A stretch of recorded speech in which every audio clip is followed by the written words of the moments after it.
URL structure. What is a URL? A URL, Uniform Resource Locator, specifies the location of a resource on the web. A URL is like an address.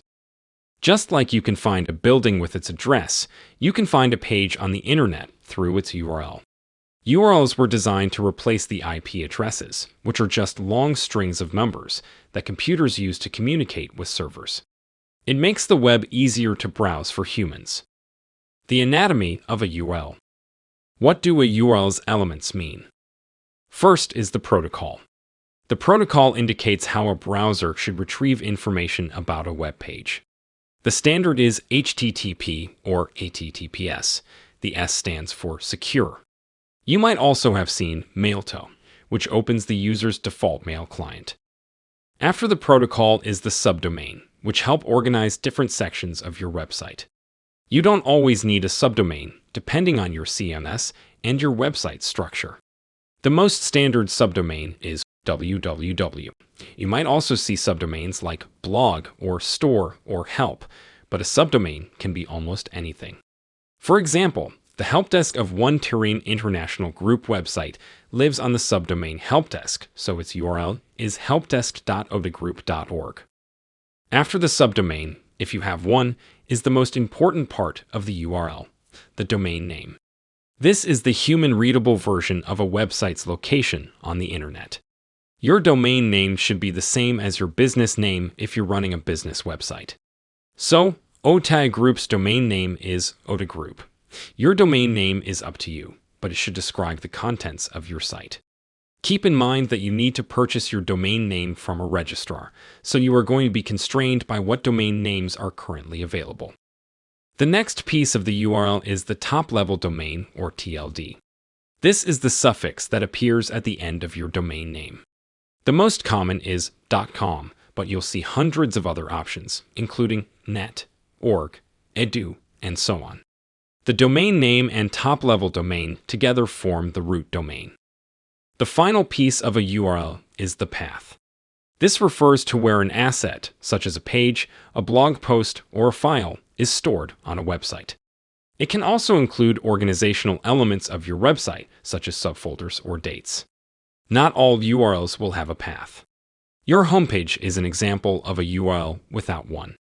The impact of URLs on SEO. URLs affect your SEO in a few ways.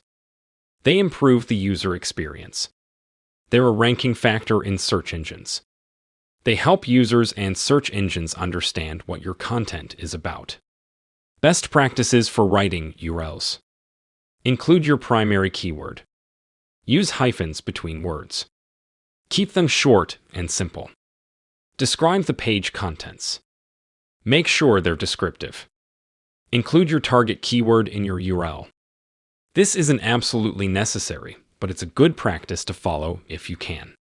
It's less about stuffing keywords wherever they can go, and more about demonstrating that your page covers a given topic and communicating that to both readers and search engines. For example, if you have a page about the best organic dog treats, it's a good idea to include the words organic, dog, and treats in your URL. This will help your page appear in search engine results because it accurately describes what people will find when they land on your site. Use hyphens between words in your URL. When writing your URLs, use hyphens between words. This is better than having a long, unintelligible string of words or using underscores. You should also avoid using spaces in your URL, since they are translated to a series of 3 characters, 20, and this extra length could eventually cause your link to break.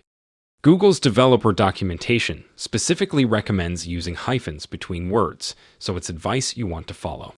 Most CMSs today default the URL structure to include hyphens as word separators. But if yours doesn't, make sure to add them to your URL before publishing your page. Keep your URLs short and simple.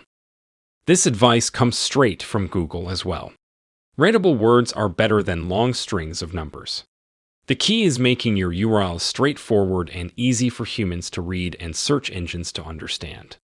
A shorter URL is also easier for users to share on social media.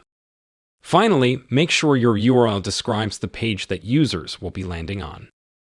This ties back to the point about using keywords in your URL. By reading a URL, a user and a search engine should be able to form a good idea of what's on the page. Writing URLs is a balancing act between making them descriptive and ensuring they're concise.